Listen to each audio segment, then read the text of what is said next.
नमस्कार मित्रांनो, मी काव्या केकेच किचनमध्ये तुमचं मनापासून स्वागत करते। तर आजची रेसिपी खूप जबरदस्त रेसिपी आहे जिचं नाव आहे काळं चिकन। तर काळं चिकन म्हटल्यावर तुम्हाला वाटलं असेल आपण कडकनाथ बनवणार आहोत, तर नाही, नॉर्मल गावठी चिकनपासून आज आपण काळं चिकन बनवणार आहोत। तर ते कसं बनवायचं हे बघण्यासाठी हा व्हिडिओ तुम्ही शेवटपर्यंत नक्की बघा। तर चला लगेच रेसिपीला सुरुवात करूया। तर काळं चिकनसाठी लागणाऱ्या साहित्यामध्ये 1 किलो इथे मी गावठी चिकन घेतलेलं आहे। काळं वाटण करण्यासाठी इथे मी 1 मोठा कांदा घेतलेला आहे। सुकं खोबरं 1 वाटी इथे मी घेतलेले आहे। ह्याचं आपण काळं वाटण करणार आहोत। कोथिंबीर मी इथे सजावटीकरिता घेतलेली आहे। हिरव्या वाटणामध्ये मी इथे 1 मूठ कोथिंबीर घेतलेली आहे। 7-8 हिरव्या मिरच्या घेतलेल्या आहेत।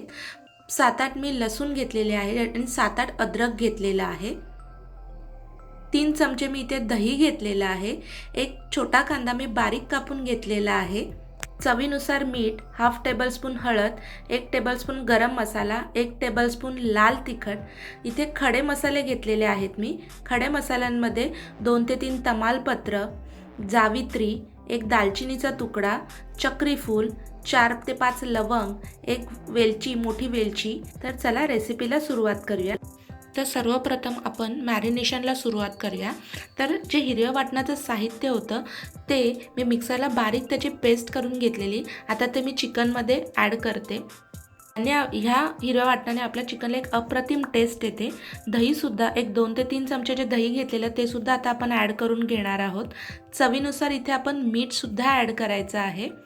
हाफ टीस्पून हळद ॲड करते मी इथे आणि आता सगळे जिन्नस आपल्याला प्रॉपर चिकनला लावून घ्यायचे आहे। तर तुम्ही बघू शकता मित्रांनो, आपलं चिकन मॅरिनेशनसाठी रेडी झालेलं आहे। मी आता याला 3 तास मॅरिनेट करायला ठेवते। वेळ नसेल तर तुम्ही अर्धा ते 1 तास त्याला मॅरिनेट करू शकता। तर इथे चिकन मॅरिनेट होईपर्यंत आपण आपलं वाटणाची तयारी करायला सुरुवात करूया।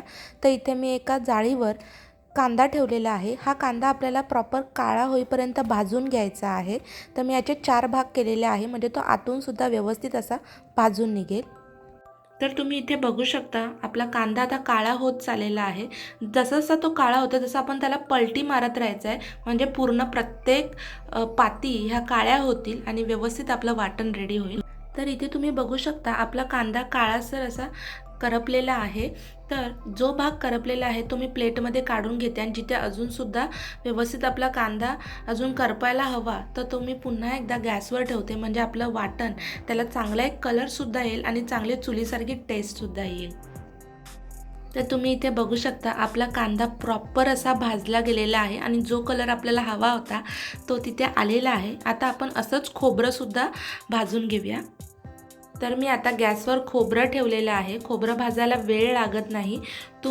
तुम्हाला कितपत रस्सा पातळ हवा त्याच्यानुसार खोबऱ्याची क्वांटिटी कमी जास्त करू शकता आणि आता आपण खोबरं प्रॉपर असं भाजून घेऊ। तर इथे आता आपलं खोबरंसुद्धा भाजलं गेलेलं आहे। आता मी गॅस बंद करते। तर तुम्ही इथे बघू शकता मित्रांनो, आपलं खोबरं आणि कांदा प्रॉपर भाजला गेलेला आहे। आता आपण ह्याला मिक्सरमध्ये वाटून घेऊया। तर तुम्ही इथे बघू शकता मित्रांनो, आपल्याला हवं तसं काळं वाटण इथे रेडी झालेलं आहे।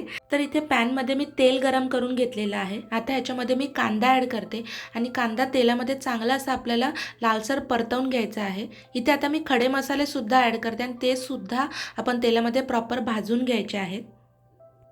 तर इथे आता मी लाल मिरची पावडर ॲड करते आणि जो गरम मसाला घेतलेला तो सुद्धा इथे मी ॲड करते। तुम्ही ह्याच्याऐवजी जो तुमचा घरगुती मसाला असेल तो तुम्ही वापरू शकता। हळद मी चिकन मॅरिनेट करताना वापरलेलं, त्यामुळे आता पुन्हा वापरत नाही, कारण आपल्याला काळा कलर हवा आहे। तर इथे आपले मसाले भाजले गेलेले आहेत। आता मी ह्याच्यामध्ये मॅरिनेट केलेलं चिकन ॲड करते आणि आपण पूर्ण मसाल्यांमध्ये चिकन प्रॉपर मिक्स करून घेऊया। तर इथे आपलं चिकन मसाल्यांमध्ये प्रॉपर मिक्स झालेलं आहे। आता मी ह्याच्यावर झाकण ठेवते आणि चिकन थोडं 2 ते 3 मिनटं असंच शिजत ठेवते। तर इथे एक 5 मिनटं झालेली आहेत आणि तुम्ही बघू शकता चिकनला स्वतःच पाणी सुटलेलं आहे। त्यामुळे कधीही चिकन करताना पाणी आधी ॲड करायची घाई करू नका। चिकन आधी 5 मिनटं स्वतःच त्याला शिजू द्या। आता आपण ह्याच्यामध्ये जे आपण काळं वाटण बनवलं होतं ते इथे मी ॲड करणार आहे आणि ते पुन्हा एकदा आपल्याला चिकनमध्ये प्रॉपर मिक्स करून घ्यायचं आहे। इथे मी आता चवीनुसार थोडं मीठ ॲड करते। चिकन मॅरिनेट करताना सुद्धा मी मीठ ॲड केलेलं, त्यामुळे तुम्ही पण चवीनुसार ॲड करा आणि आता आपण पुन्हा एकदा मिक्स करून घेऊया। तर तुम्ही इथे बघू शकता मित्रांनो, आपल्या चिकनला मस्त असा काळा कलर आलेला आहे. जसं आपल्याला काळं चिकन हवं होतं तसाच कलर आलेला आहे. तर आता आपल्याला शिजवत ठेवायचं आहे. तुम्हाला जर पातळ करायचं असेल रस्सा तर तुम्ही ह्या क्षणी त्याच्यामध्ये पाणी ॲड करा. पण आपण सुकं चिकन बनवत आहेत म्हणून मी पाणी जास्त ॲड केलेलं नाही आहे. आता पुन्हा एकदा एक 10 ते 15 मिनटं आपण चिकन शिजत ठेवूया. तर इथे एक 15 ते 20 मिनटं झालेली आहेत आणि आपलं चिकन आता रेडीच झालेलं आहे. इथे आता मी सजावटीकरिता वरून थोडं कोथिंबीर ॲड करते, कारण त्याचा एक अरोमा येईल आणि आपल्या चिकनला अजून टेस्ट येईल. तर इथे आपलं झणझणीत असं काळं चिकन रेडी झालेलं आहे. मित्रांनो, तुम्हाला जर ही रेसिपी आवडली तर तुम्ही ही घरी नक्की ट्राय करा आणि तुमच्या प्रतिक्रिया आम्हाला कमेंटद्वारे नक्की कळवा. केकेज किचनला लाईक, शेअर आणि सबस्क्राईब करायला विसरू नका. धन्यवाद.